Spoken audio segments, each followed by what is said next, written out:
Bonjour, rebonjour. Alors, j'ai le plaisir d'accueillir aujourd'hui Laurent Mauvigné.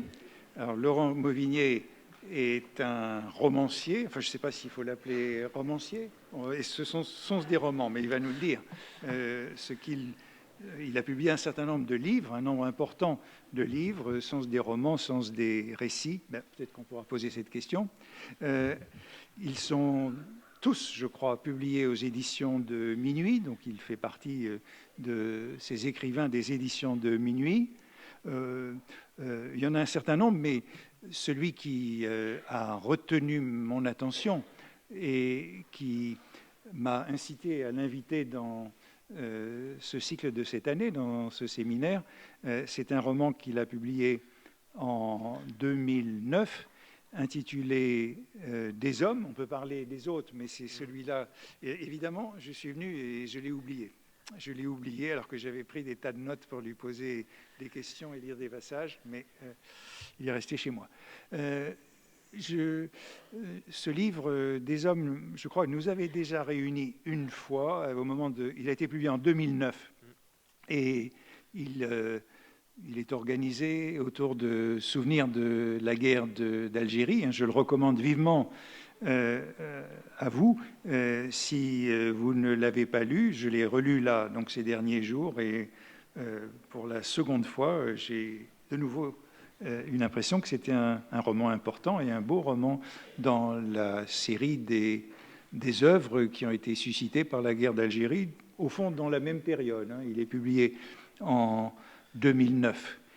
Il y a un livre de lui qui avait été très remarqué auparavant, c'était le livre intitulé « Dans la foule », publié en 2006, dont vous pourrez peut-être aussi parler, qui portait sur ce drame du stade en Belgique, où il y avait eu un nombre important de morts à la suite d'une, non pas d'une émeute, mais d'une manifestation de foule.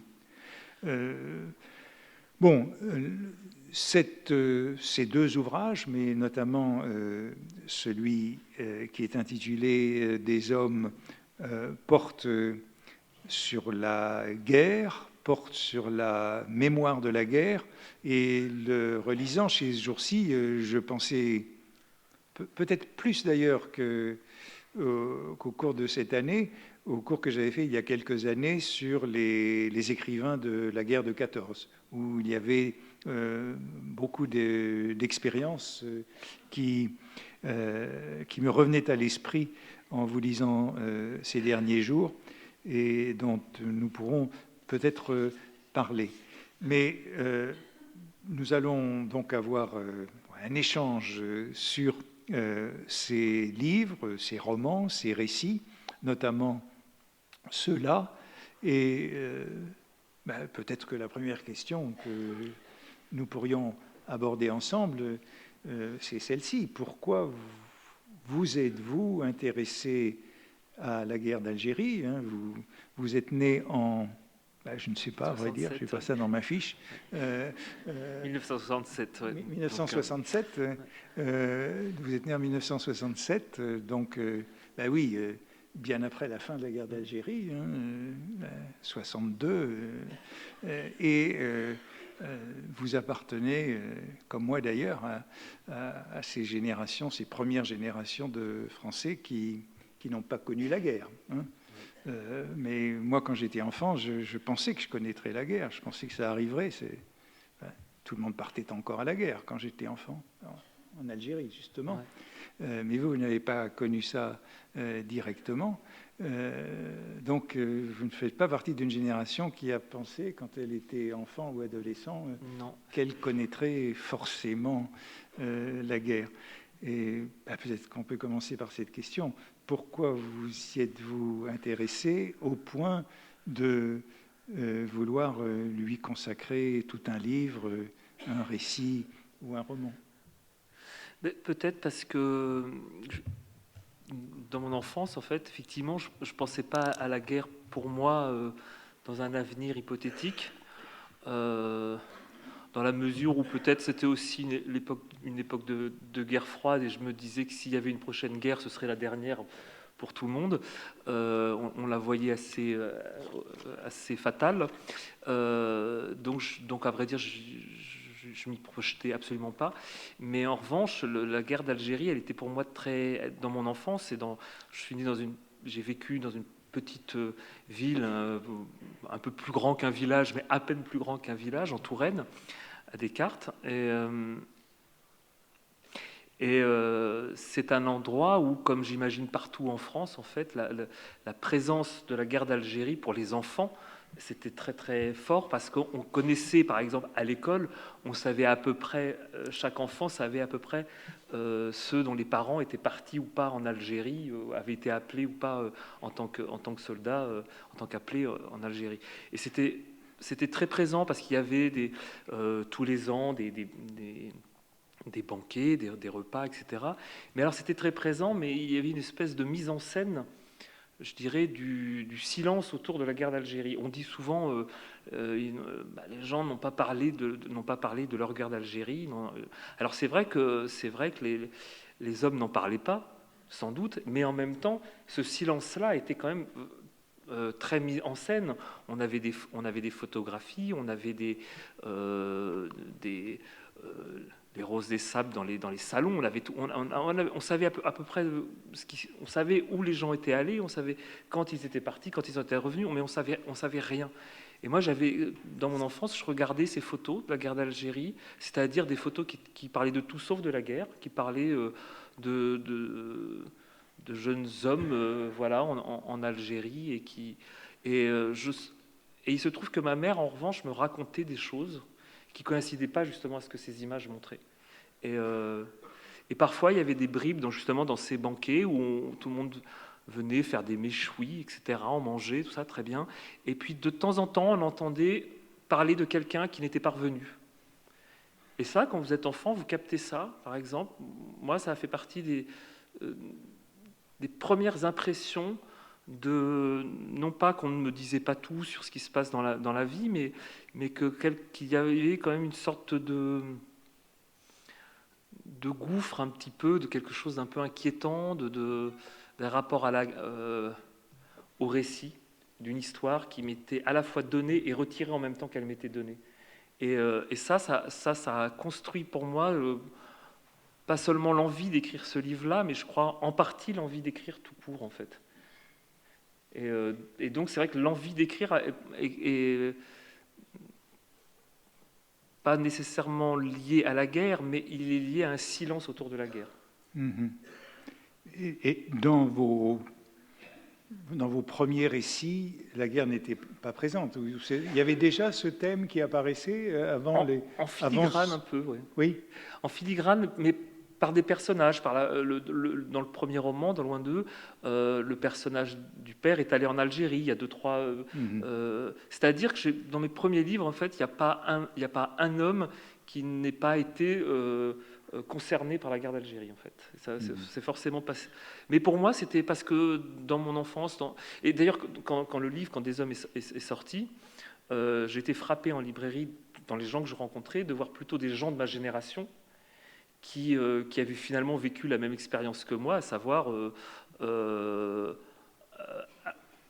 avoir par leur père ou par leur oncle ou par une figure proche familialement quelque chose qu'ils ne comprenaient pas, quelque chose d'une étrangeté, quelque chose qu'ils n'arrivaient pas à cerner, quelque chose, un événement qui les troublait ou qui n'arrivait pas ou à combler ou à colmater, j'allais dire. Et voilà, cette question-là, c'est vrai que moi, dans tous les livres, elle a été là, mais au fond, elle est devenue presque comme une sorte de questionnement plus ample qui est la question des traumatismes, mais elle a quelque chose de très originel pour moi. Ouais. Et je suppose que c'est en particulier lié à un silence familial de la part de votre père, dont vous saviez qu'il était allé en Algérie, mais donc c'était un petit peu ce cadre vide que vous évoquez. Il y avait mon père, il y avait mes oncles, dont l'un qui m'a un peu servi d'ailleurs pour le personnage de Feu de Bois, qui s'appelait Bernard, qui était un oncle, en revanche pas du tout agressif, qui était quelqu'un de très, très doux, mais de complètement alcoolique. Moi, que j'ai toujours connu alcoolique, qui vivait dans une espèce de maisonnette détruite, enfin un personnage très... qu'enfant trouvait nous étrange mais très touchant et pas du tout alors que le personnage dans le roman est plus inquiétant, mais voilà, une fois je me souviens d'entendre cette phrase de ma mère disant comme ça, mais parce que quelqu'un le critiquait en disant de toute façon il est tout le temps bourré, il est insupportable, il demande de l'argent à tout le monde, etc. Et je me souviens de ma mère disant oui mais il n'était pas comme ça avant la guerre. Et c'est le genre de phrase qui passait à laquelle personne n'aurait eu l'idée de poser la moindre question, de demander, je ne sais pas, tiens, mais pourquoi? Qu'est-ce qui s'est passé? Qu'est-ce qu'il a dit? Qu'est-ce qu'il n'a pas dit? Non, rien, c'était comme ça. Une phrase pouvait s'échapper. On a l'impression que c'était une phrase sortait de son enclos et que le silence se retombait dessus. Et pas seulement parce que, une fois quelqu'un m'a dit ça, d'ailleurs dans une librairie, un des appelés me disait, mais c'est vrai que peut-être les soldats n'ont rien dit, mais comme ils ne disent rien à chaque guerre d'ailleurs, mais en même temps on leur demande rien. Ça va dans les deux sens. Et c'est vrai que moi je me serais jamais, même si je me posais des questions, ou si d'autres s'en posaient, l'idée de demander simplement je n'aurais jamais osé, par exemple. Et donc c'est vrai que le roman, j'ai l'impression, est venu un peu pour ça en fait. Pour répondre à Oui, ces demandes qui n'avaient jamais été formulées, ou qui ne pouvaient, et pourquoi ne pouvaient-elles pas être formulées? Je sais pas, il y avait quelque chose de, ça aurait été peut-être peut-être simplement peur de la réaction, peur de pas être à ma place en les posant. Et d'ailleurs, d'une certaine manière, c'est, j'allais dire, je sais pas si c'est vrai, mais au fond, quand j'ai écrit ce livre, quand le livre est sorti, alors qu'il y a eu plusieurs livres qui ont parlé de, pas seulement de la guerre d'Algérie, mais beaucoup en 2009, moi, il y a une question qu'on m'a beaucoup posée, ou un reproche qui a été fait beaucoup, c'est de parler d'une époque que je n'ai pas vécue, de parler d'une histoire que je n'ai pas vécue. Alors je me disais, mais enfin, quand même, c'est pas la première fois dans l'histoire de la littérature que les écrivains s'emparent de choses qu'ils n'ont pas connues personnellement, sinon c'est terrible, quoi. Mais c'est vrai qu'en revanche, ça implique, ça implique de se poser vraiment la question d'à partir de quel endroit on peut parler de cette histoire, la regarder, et moi, j'ai eu l'impression, au contraire, que c'est parce que j'avais pas vécu cette guerre que je pouvais en parler. Parce que j'essayais de ne pas être simplement dans un témoignage, mais de trouver une forme, de trouver quelque chose qui soit vraiment de l'ordre de la littérature et du roman, pour le coup, y compris avec tous ces endroits à colmater, tous ces vides, toutes ces choses qui me paraissaient... avec cette autre question en fond qui était de dire la question du roman de genre. La guerre est un genre dans le roman. Comment on fait ça aujourd'hui? Est-ce que c'est possible? J'avais commencé, la première version, je dis voilà, c'était des soldats qui attendaient l'ennemi qui venait pas. Et je me suis dit, mais bon, c'est pas la peine, ça a déjà été fait, ça a été très bien fait. Donc, comment on peut trouver un présent possible de ça, une réalité de ça? C'est très difficile, par exemple. Le plus difficile, par exemple, c'était d'essayer de retrouver le présent d'un temps qu'on n'a pas connu. Se dire, par exemple, c'est quoi avoir 20 ans, avoir un fusil dans les mains, d'être en avant-poste, comme ça, la nuit, qu'est-ce qu'on éprouve, quelles sont les sensations. J'avais l'impression que c'était par ces questions-là que je pourrais avoir mes réponses, des réponses à des questions qui peut-être n'avaient pas de sens à les poser comme ça, simplement, en fait. Il faut peut-être dire comment le roman est construit, parce que c'est aussi cette construction qui permet de passer d'un temps à un autre et justement d'un présent à un autre.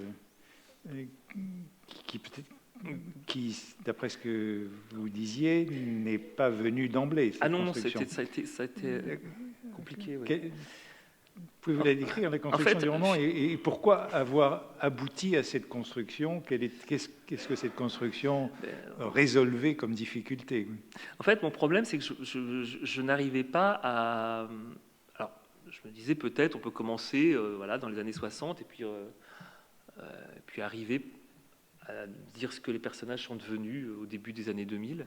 Et en fait, j'arrivais pas du tout à fonctionner, à l'écrire comme ça. Je me disais, pour que ça puisse être possible, et ça j'ai mis 10 ans avant de comprendre ça, hein, pour que ça puisse être possible, il faut que je parte presque de cette vision que j'ai eue dans l'enfance, de ces hommes que je voyais pendant des repas de famille ou des choses comme ça, avec ces choses que je ne comprenais pas.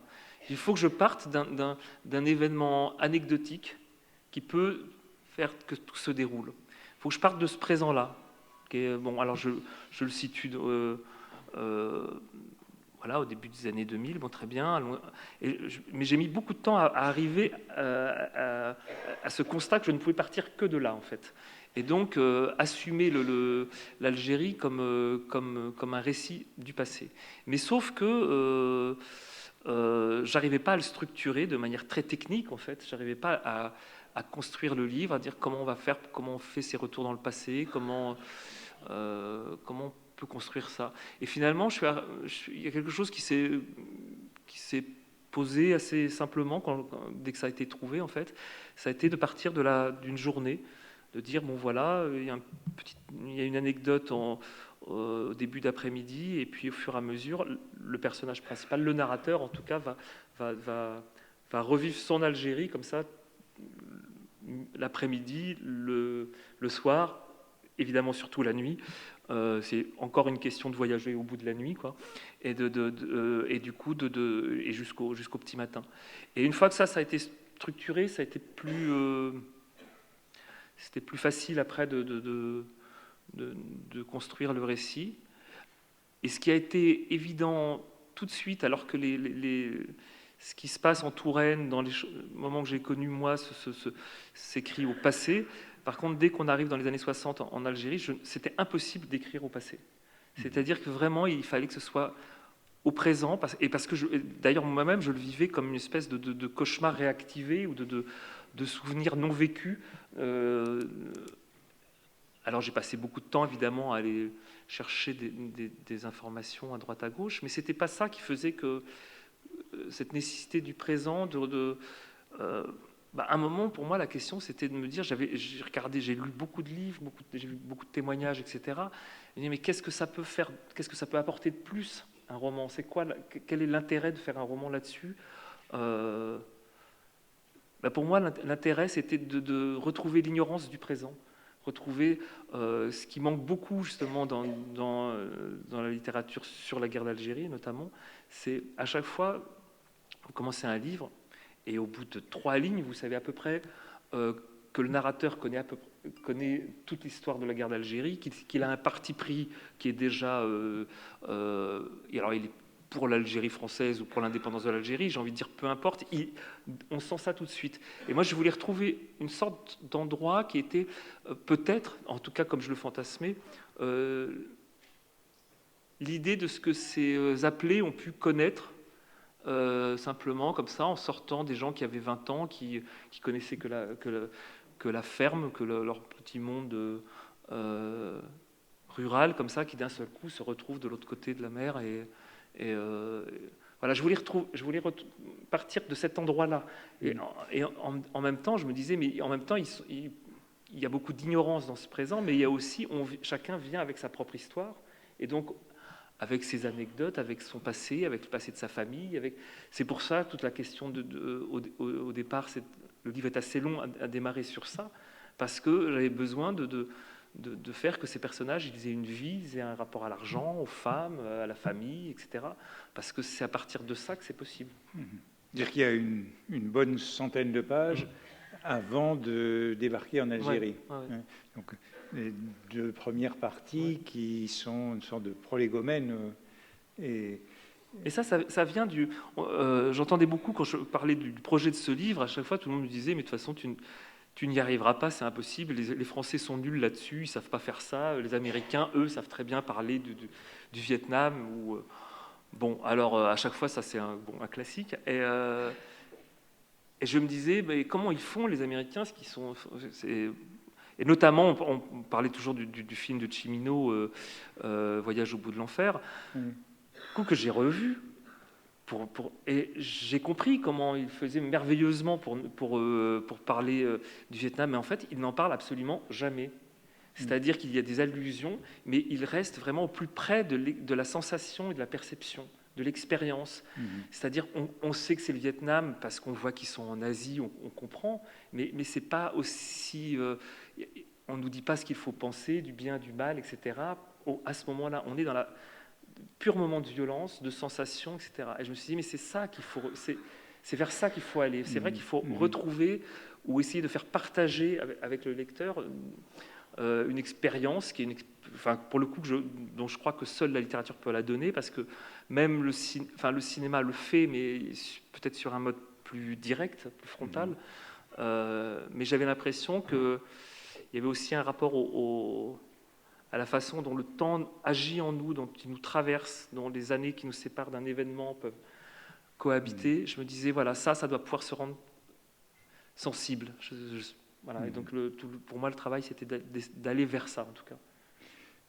Les premières parties, c'est comme si ça démarrait à partir du... Vous avez évoqué le mot de trauma tout à l'heure, à partir de la cicatrice. C'est l'émergence d'un symptôme de la guerre d'Algérie dans la première partie, ce qui permet de retourner vers ce flashback où toute la guerre revient durant la nuit. Alors vous avez dit pour le personnage principal, je me demandais si c'était le personnage principal, puisque... oui, comment vous... Parce que le livre est construit autour de... Pour ceux qui ne l'ont pas lu, je crois qu'il faut tout de même le dire, autour de deux personnages qui sont cousins. Qui sont cousins, dans ce village de Touraine, je suppose, c'est aussi la Touraine, qui sont cousins et qui sont contemporains. Donc ils ont été tous les deux en Algérie en même temps et s'y sont croisés, s'y sont retrouvés, même de manière tout à fait importante dans le récit de ce qui se passera en Algérie. Mais les premières scènes sont donc 30 ans après, ou même plus, 40 ans après, où ils sont toujours cousins et toujours dans le même village. Et où les couches de l'histoire se sont accumulées. Voilà, et le retour du passé se fait à la faveur d'un incident. Voilà, c'est un incident, peut-être, c'est l'anniversaire de la sœur, en fait, de celui qui, pour moi, est le personnage principal, Feu de bois, Bernard. Et lui, il arrive, il lui offre une broche, alors qu'on se dit, mais il n'a pas d'argent, etc. Donc il y a toute une histoire familiale là, qui peut être trop longue à raconter. Et puis, dans les gens qui sont là... donc on l'interroge sur cette broche, comment il a eu cette broche, etc. Il n'a pas d'argent, c'est le clochard de la famille.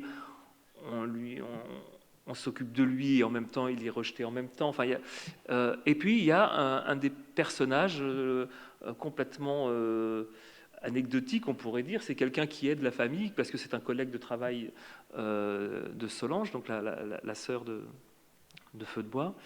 Et il se trouve que ce monsieur qui aide est algérien. Et ça, c'est ce qui va mettre un peu le feu aux poudres, si on peut dire, c'est que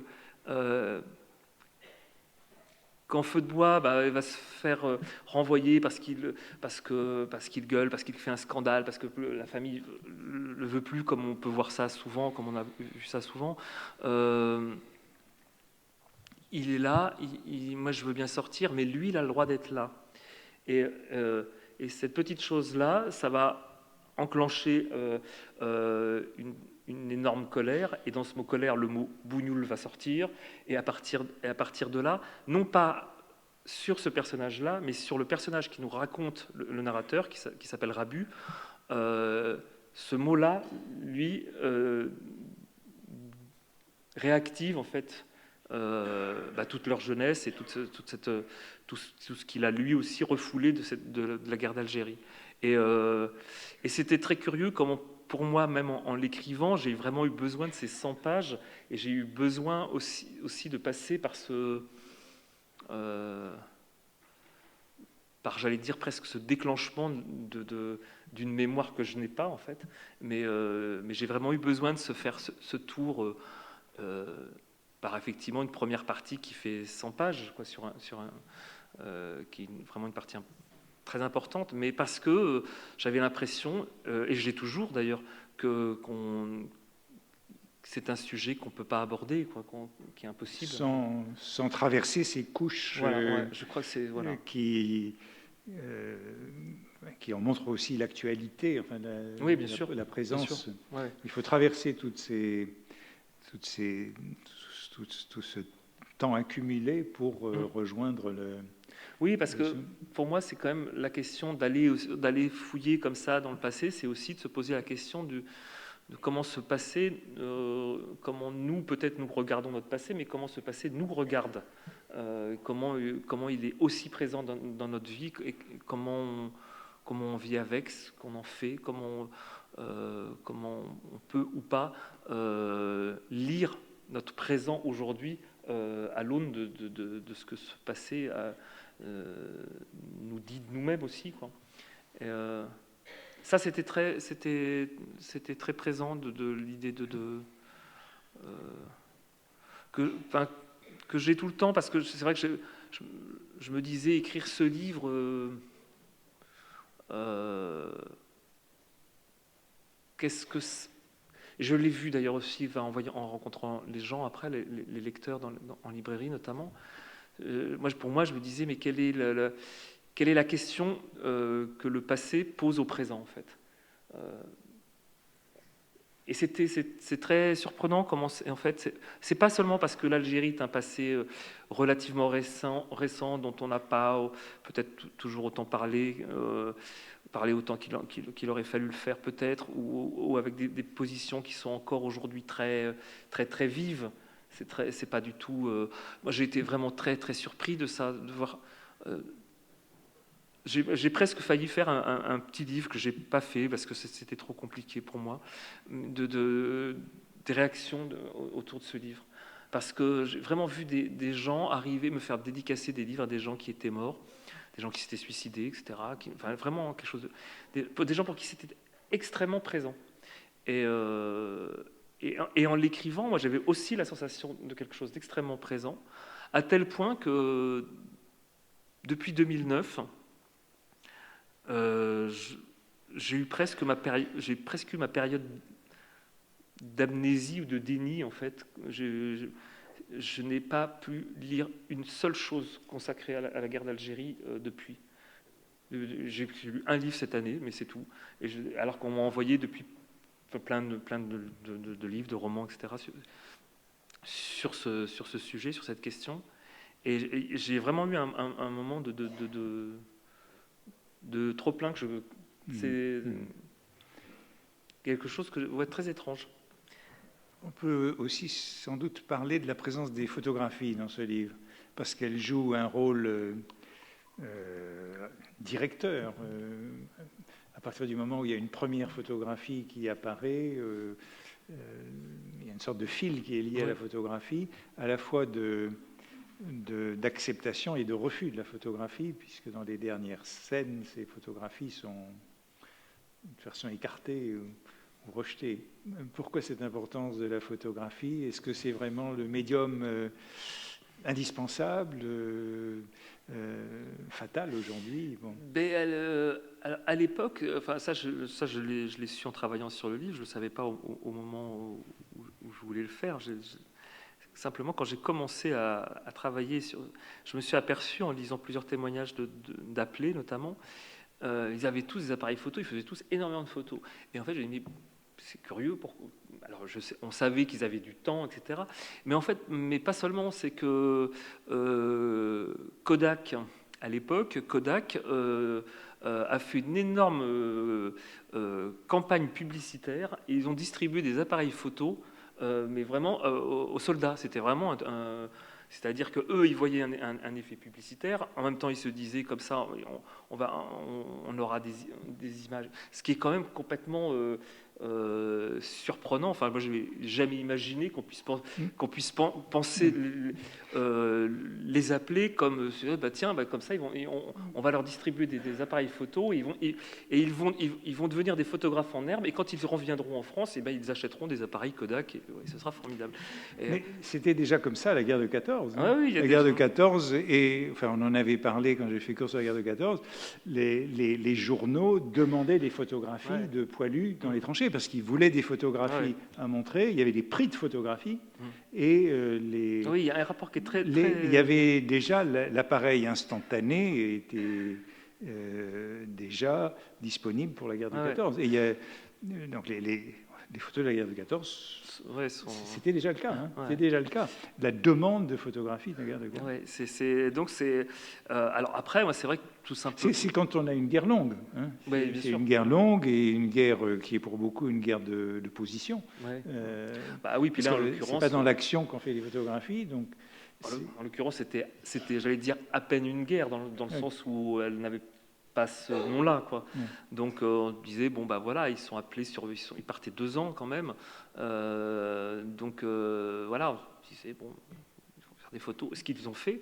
Et alors moi je sais que ça a été déterminant aussi parce que d'abord pour construire le livre, moi je me suis vraiment servi des photographies de mon père. Ah oui, c'est des photographies de famille qui vous ont servi. Ça c'est vraiment c'est un lot de photographies prises par votre père ou prises par d'autres. Ou lui, ou en tout cas des gens avec qui il était. Parce qu'elles étaient très troublantes. Alors, très formellement, elles sont très belles parce que c'est des images souvent très géométriques. Où vous voyez juste un fond de ciel comme ça, avec une route ou la mer, ou des choses très, très...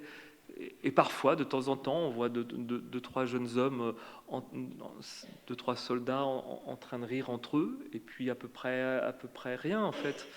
Donc c'est très troublant, l'énorme vide que ça et questionnement que ça procure. C'est-à-dire que les photos nous disent ce qu'elles veulent nous cacher, en fait. Elles annoncent qu'elles ne nous diront rien. Et donc évidemment, moi, ça a vraiment été très, très constitutif du travail. Et puis même tout simplement, pour localiser les lieux, voilà, moi j'ai construit vraiment le livre à partir de ces images-là. À partir des photographies. Après, j'ai vu d'autres photos, d'autres gens, parce qu'effectivement, il y en a énormément. Mais ce qui m'intéressait dans celle-ci, c'est que justement, il y avait une sorte d'appel d'air, une appel de récit ou de fiction, parce que justement, il n'y avait rien. Et peut-être vous avez construit un récit autour de ces photographies quasi anonymes, puisque à part la reconnaissance de votre père, j'imagine, sur certaines d'entre elles, elles ne disent rien. Ça voudrait dire aussi qu'on ne peut plus avoir de mémoire sans photographie aujourd'hui, en pensant... Puis on aura un jour ou l'autre Christian Boltanski qui viendra ici, et qui a beaucoup travaillé avec les photographies, et notamment les photographies, alors qu'ils sont des photographies tout à fait anonymes. Alors c'est intéressant que vous parliez de Boltanski, parce que quand j'étais jeune, j'ai fait des études d'art plastique. En fait, j'étais aux Beaux-Arts, et Boltanski fait partie des gens qui ont, pour moi, énormément compté, quoi. Parce que justement, dans ce rapport à l'image et ce rapport à la mémoire, j'allais dire via l'image. Est-ce que l'image est un véhicule ou est-ce qu'elle est un déclencheur c'est difficile de le savoir, mais c'est vrai que, par exemple, je pense que c'est un livre à la fois que j'aurais pas pu écrire sans ces images comme outil de construction, mais aussi vraiment comme presque lieu de départ, c'est-à-dire que comme si les photographies étaient une enveloppe, on se dit tiens, il y a quelque chose à lire dans cette enveloppe, il y a des lettres, donc est-ce que j'ouvre ou pas ces enveloppes? Voilà, je les vivais un peu comme ça, en fait, ces photographies. Alors, une question qui est... Alors, le relisant dans votre livre ces derniers jours, j'avais le sentiment que la première partie, c'est-à-dire avant l'Algérie, était de fond plus expérimentale dans sa composition et dans sa rédaction que la partie algérienne. Ouais. Dans la partie algérienne, le récit était sans doute plus linéaire et moins de voix intérieure. Ouais. Et je me demandais, vous diriez la même chose. Oui, je pourrais. Alors, oui. Et comment ça s'explique, ça? En fait, je pourrais dire la même chose. Oui, dans le sens où elle est formellement, effectivement, plus... mais c'est vrai que ce que j'ai fait sur la guerre d'Algérie en elle-même, c'est quelque chose que j'avais jamais fait dans mes livres précédents. Le côté linéaire comme ça, le côté un peu plus frontal, un peu plus... c'est comme si justement là, on retrouvait des photographies dont on avait un peu gommé les ombres, quelque chose de plus peut-être de plus abrupt. Ou très souvent d'ailleurs, la narration se fait d'une espèce de on générique comme ça, et on avance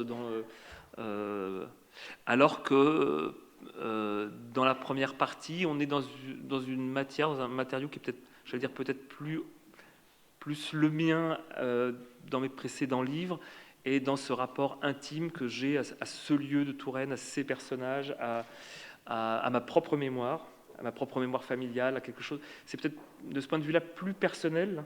Oui. Cette première partie-là, plus directement personnelle. J'ai l'impression que la partie algérienne, en fait, va chercher une mémoire plus collective.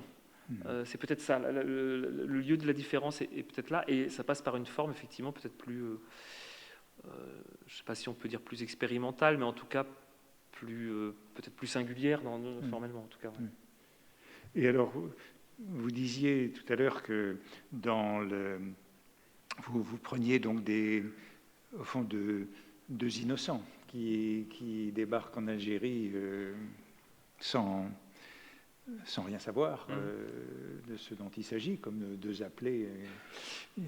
Et il y a tout de même des voix de savoir qui sont présentes dans votre personnage. Alors, je ne sais pas si c'est le principal ou non, puisqu'il y en a deux. Il y a ce Bernard, et puis il y a le narrateur qui est son cousin, mais qui reprend l'histoire à son compte. Ce narrateur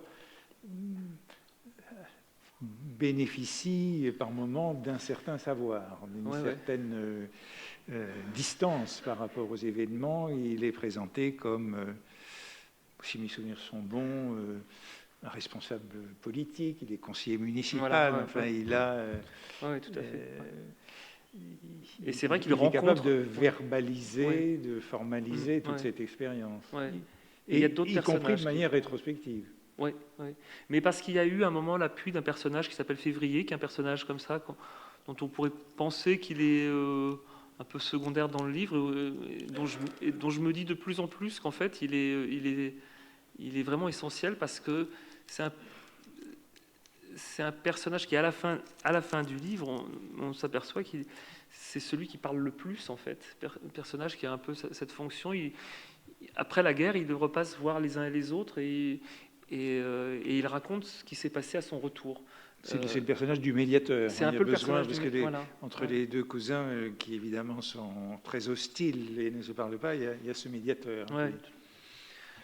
Et c'est vrai que j'ai l'impression que c'était très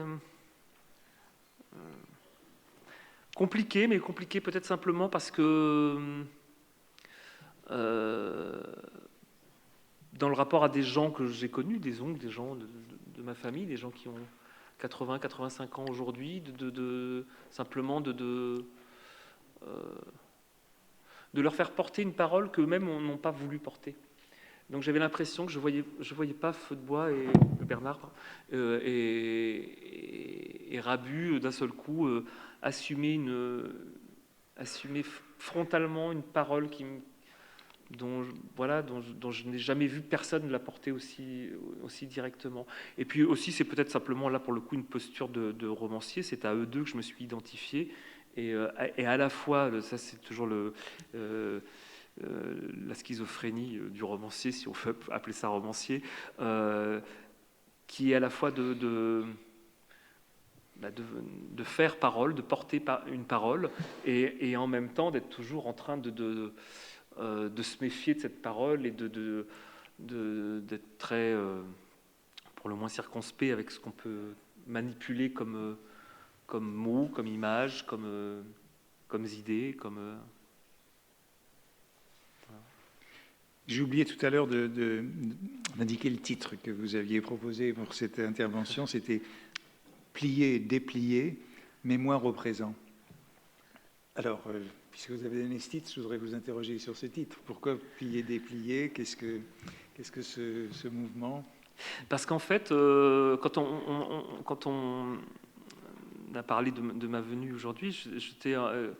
et depuis, je suis en train de travailler sur un roman dont je ne sais même pas si c'est vraiment un roman, dont je ne sais pas ce que c'est, une sorte d'objet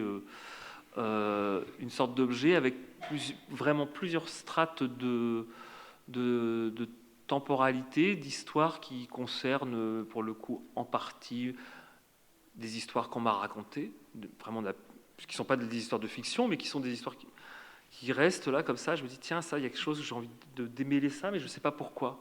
Et puis d'autres histoires qui n'ont absolument rien à voir, qui sont plutôt des images, pour le coup, des images mentales, des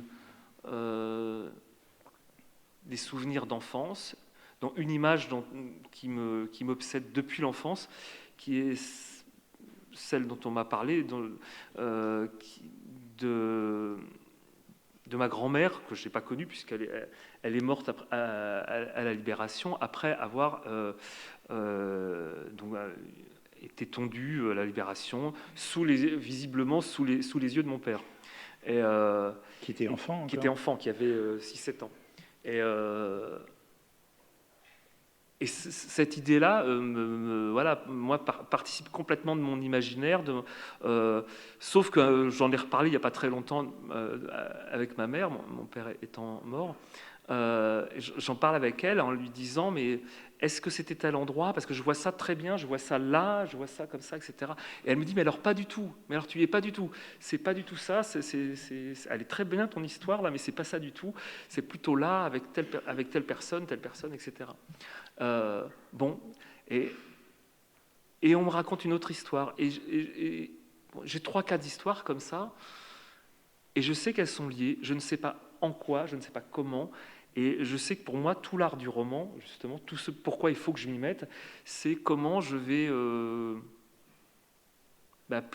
déplier, essayer de déplier tous ces... J'ai vraiment l'impression oui, que c'est une espèce de construction en papier qu'il faut plier, replier, déplier, voir peut-être ce qui va d'un seul coup apparaître ou pas.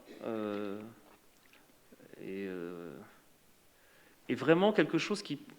J'écris par ailleurs de la fiction pour le cinéma ou pour la télévision ou pour le théâtre, et il y a quelque chose de vraiment très différent dans ce rapport-là. C'est pour ça que je ne suis vraiment pas inquiet, moi, pour le roman. Le roman a, à mon sens, de beaux jours devant lui, parce que il a cette capacité, cette souplesse, cette plasticité qui lui permet, comme ça, en 2 tours de phrases, en imaginant que les phrases soient quand même assez longues pour pouvoir le faire, de déployer des périodes qui n'ont a priori rien à voir avec elles, mais dont, si on les met l'une à côté de l'autre, on s'aperçoit qu'elles ont en réalité profondément à voir. Alors après, c'est toute l'aventure de la littérature au XXe siècle. Enfin, je n'invente rien là-dedans. Simplement, je ne vois pas d'autres moyens pour moi aujourd'hui de pratiquer le roman et même, j'allais dire, de le justifier à mes propres yeux. Mais à partir d'images un peu traumatiques, plutôt, oui, quand même, malgré tout, qui sont des images de famille, qui reviennent d'une sorte de profondeur familiale, celle que vous évoquez. Oui, mais pas nécessairement, parce que par exemple, pour Dans la foule, ça avait été l'image du Ezel. C'est une image qui a été réactivée pour moi, alors que j'avais vu ça à la télévision en 85, j'étais pas du tout là-bas, j'avais vu ça à la télévision et ça a été complètement réactivé par les images du 11 septembre. Et en fait, j'ai commencé, par exemple, ce livre-là sur l'histoire du stade en Belgique, à cause vraiment du 11 septembre et l'impression que j'ai eue en voyant ces images à la télévision, des tours s'effondrant, ça m'a ramené à cette autre expérience télévisuelle, en fait, qui était celle de ce match de foot complètement traumatisant, mais là, pour le coup, un traumatisme que j'ai vécu, je vais dire personnellement, mais qui est une expérience collective. Dans ce cas-là, le moteur était un peu différent, mais j'ai l'impression que les deux se mêlent, en fait, pour moi. Alors vous avez fait un livre surtout où il est question de guerre, mais vous avez dit tout à l'heure que peut-être que c'était l'expérience initiatique de l'écriture. Et du coup, pensez-vous qu'il y aura ou qu'il y a en cours d'autres livres dont la guerre ne soit pas l'expérience initiatique, mais aussi plus proprement l'objet? Oui, j'ai l'impression que quelque chose reviendra de ça, parce que j'ai l'impression que simplement, alors là pour le coup d'un point de vue très familial, très personnel, etc., certaines questions reviennent qui finalement concernent la guerre ou en tout cas qui ont été transformées par la guerre. Et je m'aperçois, bon, cette image de ma grand-mère, de mon père, etc., voyant cette image de cet enfant regardant sa mère, par exemple, cette image-là, forcément, me fait me poser la question de la Seconde Guerre mondiale.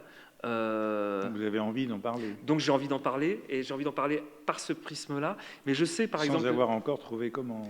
Mais non, je n'ai pas trouvé. Et ce que je sais, justement, c'est que je sais que, du coup, il y a l'image de cette femme, de ma grand-mère, et des quelques récits, des quelques bribes que j'ai autour d'elle. Et j'apprends que cette femme, en fait, elle a été perturbée très, très jeune, et que son père est mort dans les Ardennes en 1916, etc. Et là, du coup, moi, je vois que je ne vais plus m'en sortir, quoi. Mais je ne veux pas. Mais d'une certaine manière, j'ai pas envie. J'ai envie d'aller voir. J'ai envie de savoir. J'ai envie pas seulement de comprendre, mais j'ai envie de forer dans tout ça, d'aller creuser pour voir ce qui est le moteur. Voilà comment tout ça s'imbrique. Et il y a une capacité d'imbrication dans le roman, alors qu'évidemment c'est un énorme piège, parce qu'on devient un peu fou avec ça, parce que évidemment c'est le côté boule de neige, là cette saison, où une chose en appelle une autre, mais ce vertige-là est tellement fascinant, saisissant, que Puis il me pose aussi simplement une question, parce que à la question de la mémoire, évidemment, il y a son pendant, il y a la question de l'oubli. Et quand on vous donne dans votre vie, comme ça, 2-3 mots pour une personne qui a été votre grand-mère, vos grands-parents, etc., à un moment, vous pouvez penser cette chose quand même assez folle, moi je trouve. C'est-à-dire, s'il n'y avait pas eu cette petite phrase, il y aurait finalement presque aucune différence entre ma grand-mère que je n'ai jamais connue, dont je connais à peine le prénom et les dates de vie et de mort, et un lointain ancêtre du XIIe siècle. Ce vertige-là, alors qu'en réalité, le nombre d'années qui nous séparent de ça est quand même c'est très court, et d'un seul coup, il y a la grande nuit des temps, et là, on a l'impression d'un dénivelé de 4000 mètres de profondeur, et ça, c'est vertigineux. Et j'ai l'impression, moi, de me dire, tiens, peut-être qu'on peut encore raccrocher quelques branches d'une histoire, peu importe que ce soit d'ailleurs une histoire vécue familialement, mais à partir de quelques éléments comme ça, bah là, la fiction peut nous être d'un secours infini pour essayer de se figurer quelque chose. Alors vous évoquiez d'autres guerres. Dans votre livre, L'Aide des hommes, il y a une sorte de leitmotiv. Il revient, là, comme les leitmotivs, périodiquement dans les livres, c'est pas Verdun. Mais oui. C'est pas Verdun. Énoncé avant le départ, repris un peu pourquoi.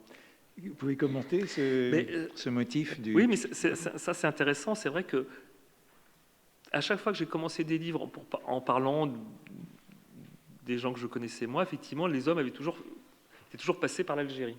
Et finalement, quand je me retrouve à les mettre, eux, en position de gens de 20 ans dans cette période algérienne, ben, je m'aperçois qu'en fait, ben, ils étaient confrontés exactement à cette question-là aussi. C'est-à-dire que leur grand-père avait à peu près 60 ans, que certains avaient, pour le coup,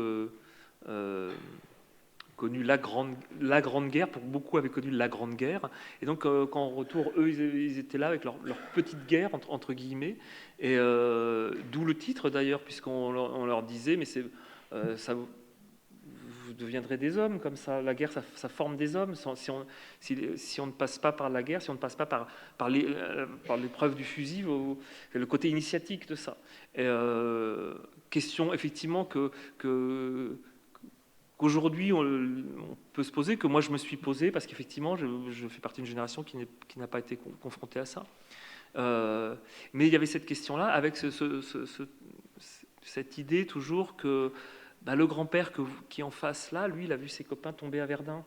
Et donc, voilà, ça reconstruit forcément, notre présence se construit forcément dans un rapport au passé. Il y a des effets symétriques au XXe siècle d'une guerre à l'autre, entre générations, comment les générations se parlent ou ne se parlent pas, mais comment, j'allais dire, elles dialoguent malgré tout, y compris dans leur non-dit, quoi. Y compris comment elles se parlent peut-être par non-dit interposé.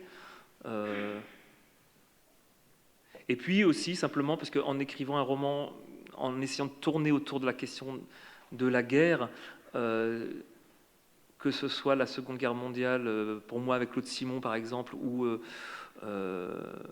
la première avec Céline et d'autres,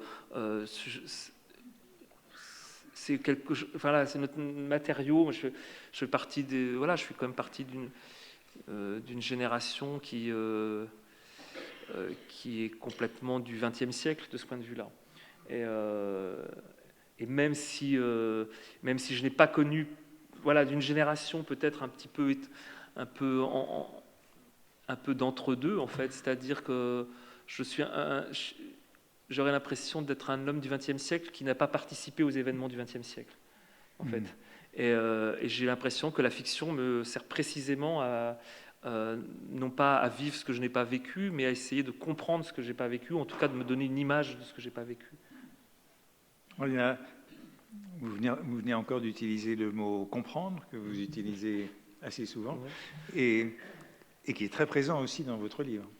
Comprendre, mais c'est Céline, la guerre, c'est ce qu'on ne comprend pas. Ouais, bah, complètement. Et cette idée de... Je vais tomber, parce que ça, non, on ne comprend rien à comprendre. Moi, j'ai tout de même le livre sous forme numérique, vous voyez, mais récupéré au dernier moment. Mais le thème de « on n'y comprend rien » traverse aussi, en tout cas, toute la partie de la guerre dans votre livre, des hommes. Ben, la guerre, c'est ce qu'on ne comprend pas. Oui, et je pense que pour moi, l'un des enjeux de la littérature, c'est peut-être pas forcément d'éclaircir les choses, en fait. C'est peut-être de partir de leur opacité pour non pas d'un seul coup dire tiens, ce qui est bien, ce qui est pas bien, ce qui est possible, pas possible, etc. Mais de dire voilà, essayons de nous donner une représentation ou de l'expérience, de faire l'expérience de cette incompréhension, de cette chose. Parce que justement, quand je lisais les livres sur la guerre d'Algérie, c'était très, très fascinant, parce que on avait l'impression que tout était très simple, quoi. C'est-à-dire, soit si vous êtes, vous lui commencez le livre, bon, vous le voyez au bout de 3 pages, ou même avant parfois, bon, le type est pour l'Algérie française, très bien. Alors vous voyez la lecture très simple comme ça du monde, il va tout faire pour argumenter son point de vue. Et dans l'autre sens, pareil. Sauf que vous dites, ben oui, mais aujourd'hui, par exemple, je me dis, nous vivons une époque, ben, on peut parler d'un point de vue idéologique de notre époque comme ça, selon notre idéologie, et faire que bon, sauf que je me dis c'est pas ça, c'est pas cet endroit-là de la réalité qu'on cherche. Et il me semble que la littérature peut approcher cet endroit justement qui va un peu qui va même forcément à l'encontre des idéologies, qui les met un peu les unes contre les autres,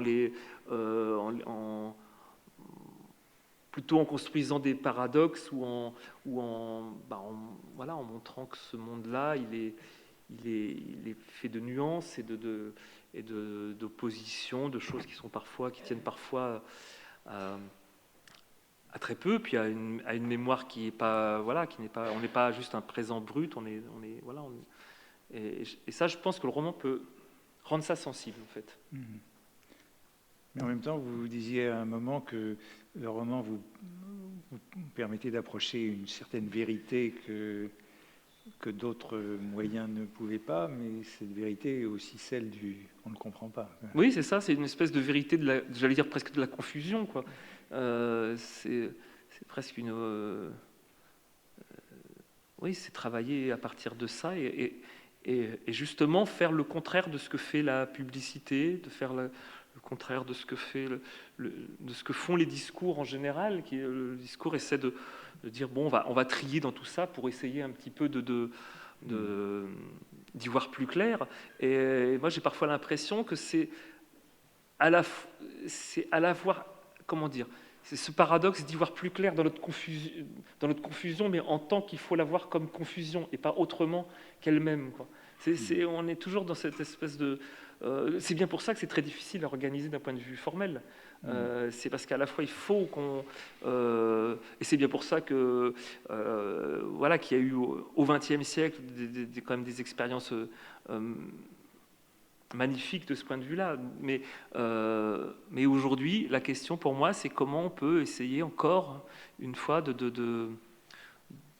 à la fois de respecter, de parler de cette confusion sans être nous-mêmes confus. Parce que c'est ça le grand problème. Il faut quand même trouver une forme qui puisse à la fois porter ce monde-là, une langue qui puisse brasser tout ça, et en même temps, ne pas laisser son lecteur sur le bord de la route, si possible. Alors, vous me disiez l'autre jour au téléphone, quand on parlait de ces questions, que vous aviez renoncé aux phrases longues qui embrassent cette confusion. Dans ce livre, c'est plutôt des phrases longues. Et puis que maintenant, vous reveniez aux phrases longues. Ah oui, là, la longueur de la phrase, c'est une manière d'embrasser cette confusion. Ah, complètement. Et dans une syntaxe. Tout à fait, ouais. Et puis, c'est pas du tout quelque chose de l'ordre ou d'une théorie ou d'une posture qu'on pourrait ou d'une décision comme ça qu'on dit tiens, je vais écrire des phrases longues pour embrasser plus de choses. Non, c'est simplement qu'un système ce qu'une phrase porte, en fait, les deux se répondent. Il y a un dialogue tout le temps en permanence à l'intérieur de la phrase, et donc évidemment elle est charriée aussi par ce par quoi elle avance, quoi. Ouais. Voilà. On peut peut-être conclure avec cette réflexion sur la phrase qui permet de parler de la guerre longue et recommander ce livre. Merci. Merci à vous. Merci beaucoup. Merci.